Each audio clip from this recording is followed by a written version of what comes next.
Hello friends, welcome my channel Sri Cooking Samiyalisi. Deepavali வந்தாவே எல்லாருமே sweet காரம் அது மாதிரி பண்ணுவாங்க. ஸோ வீட்டில் இருக்கிற பொருளை வச்சு வெறும் மூணு பொருட்களை வச்சு ரொம்பவே கலர்ஃபுல்லான லட்டு. இது வந்து ரொம்ப ஈஸியாக யாருனாலும் வீட்டில் வந்து ரெடி பண்ணிடலாம். அவ்வளோ ஒரு ஈஸியாகவும் இருக்கும், ரொம்ப டேஸ்டாகவும் இருக்கும். ஸோ இதை வந்து நான் எப்படி ரெடி பண்ணன்றதை இந்த வீடியோ முழுமையாக பார்த்துட்டு உங்களோட ஃபீட்பேக்கை என்னோட ஷேர் பண்ணிக்கோங்க. நீங்களும் ட்ரை பண்ணுங்கள். தீபாவளிக்கு வீட்டிலேயே பர்ஃபெக்டாக டேஸ்டியாக இந்த லட்டு ரெடி பண்ணி நம்ம ஜாலியாக என்ஜாய் பண்ணலாம் தீபாவளியை. ஸோ வாங்க வீடியோக்குள்ளே போயிட்டு லட்டு எப்படி ப்ரிப்பேர் பண்ணன்றதை பார்த்துட்டு உங்களோட ஃபீட்பேக்கை மறக்காமல் எனக்கு ஷேர் பண்ணுங்கள். வாங்க வீடியோக்குள்ளே போயிடலாம்.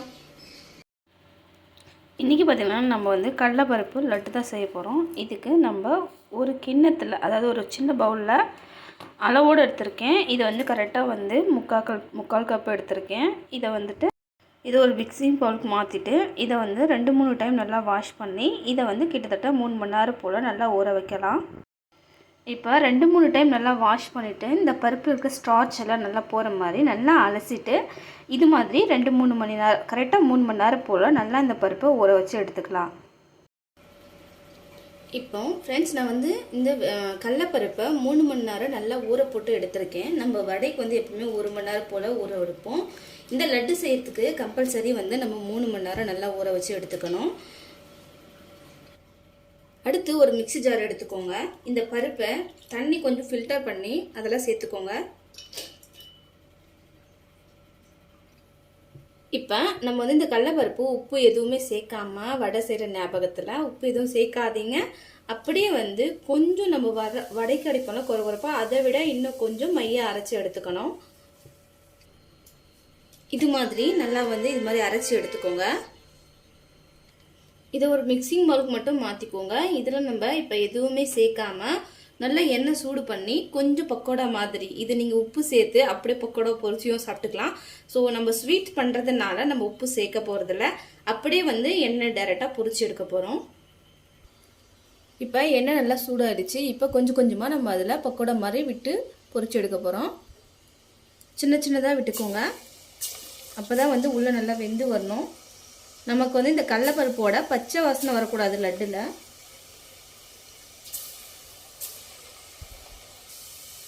இந்த அளவுக்கு நல்லா கலர் மாறினோடனே இதை வந்து அப்படியே ஒரு பிளேட்டுக்கு மாற்றிடலாம். பாருங்கள்,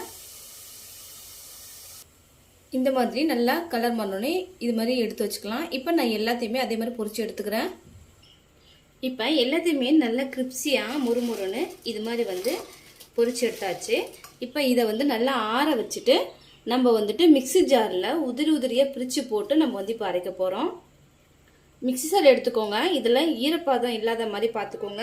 இப்போ நம்ம பொரிச்சு வச்சதை நல்லா இப்படி உதுத்து பிச்சு போட்டு அரைச்சிக்கலாம். கொஞ்சம் ஆறணுன்னே பிரிச்சுக்கோங்க, ஏன்னா சூடாக இருக்கும். இது மாதிரி வந்து எல்லாத்தையும் விரிச்சு போட்டுக்கோங்க. இப்போ பாதியாக வந்து பிரித்து போட்டாச்சு. இப்போ இதை நான் அரைச்சி எடுத்துகிட்டு வந்துடுறேன். இப்போ பார்த்தீங்கன்னா நான் அரைச்சிட்டேன். நம்மளுக்கு இது மாதிரி நம்ம பொக்கோடா மாதிரி பொரிச்சு எடுத்து இது மாதிரி அரைச்சா நம்மளுக்கு உதிரியாக அழகாக வரும். ஸோ இது மாதிரி இன்னும் இருக்கத்தையும் நான் அரைச்சி எடுத்துகிட்டு வந்துடுறேன். பார்த்தீங்கன்னா அதே மாதிரி ரொம்ப உதிரியாக எல்லாத்தையுமே அரைச்சி எடுத்துக்கிட்டேன். இப்போ நம்ம மறுபடியும் ஒரு கடாயை வச்சு அழகாக முந்திரி பருப்பெல்லாம் வறுத்து எடுக்க போகிறோம். இப்போ கடாய் சூடானதும் இதில் வந்து அழகாக 2 ஸ்பூன் நெய் சேர்த்துக்கோங்க.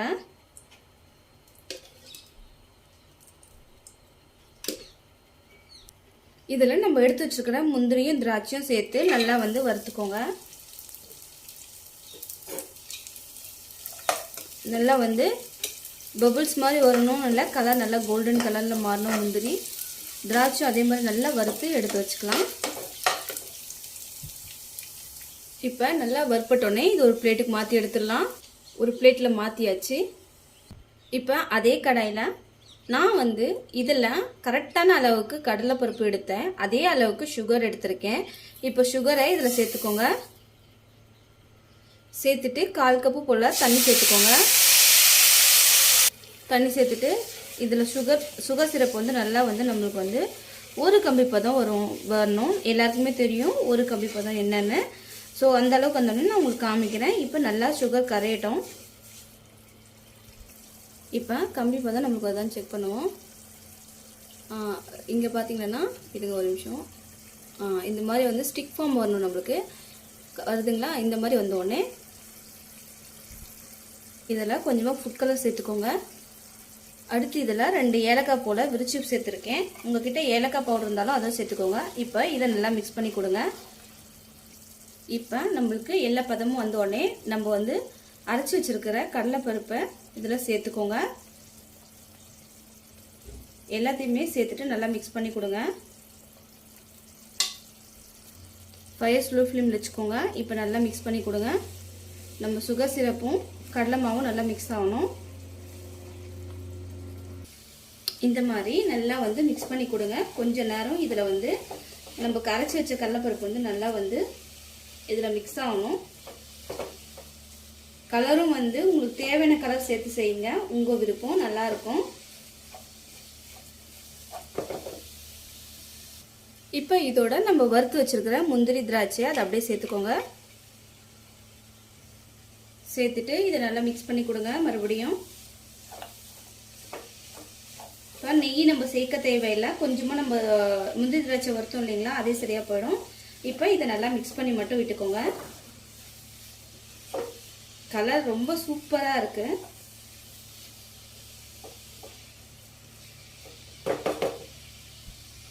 இப்போ இது ரெடி ஆகிடுச்சு. கொஞ்சம் நேரம் ஆறுன அப்புறம் கொஞ்சம் வெதுவெதுப்பான அந்த ஸ்டேஜில் நம்ம உண்டை பிடிக்கலாம். இப்போ கொஞ்சம் வெதுவெதுன்னு இருக்குது. இந்த ஸ்டேஜில் நம்ம வந்து லட்டு பிடிக்கலாம். பாருங்கள், இந்த அளவுக்கு நமக்கு கைக்கு எந்த சைஸ் வருதோ அந்த அளவுக்கு நல்லா உருட்டணும். நம்மளுக்கு லட்டு மாதிரி அழகாக தெரியணும்.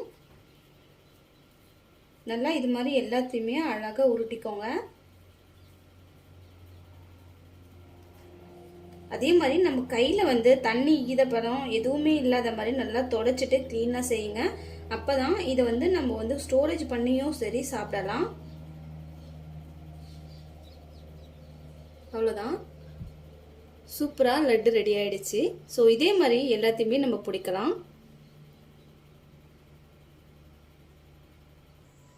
இப்போ பார்த்தீங்கன்னா எல்லாத்தையுமே நான் லட்டு பிடிச்சிட்டேன். ரொம்பவே கலர்ஃபுல்லாகவும் டேஸ்ட்டாகவும் இருந்தது. ஸோ கண்டிப்பாக இந்த வீடியோவை முழுமையாக நீங்கள் பார்த்துருப்பீங்கன்னு நம்புகிறேன். ஸோ உங்களுக்கு இந்த வீடியோ முழுமையாக பார்த்துருந்தா இந்த வீடியோ உங்களுக்கு பிடிச்சிருந்தா என்னோட சேனலை சப்ஸ்கிரைப் பண்ணிக்கோங்க. நெக்ஸ்ட் ஒரு இன்ட்ரெஸ்டிங்கான வீடியோவோட உங்களை வந்து மீட் பண்ணுறேன். தேங்க்யூ, பாய், டேக் கேர்.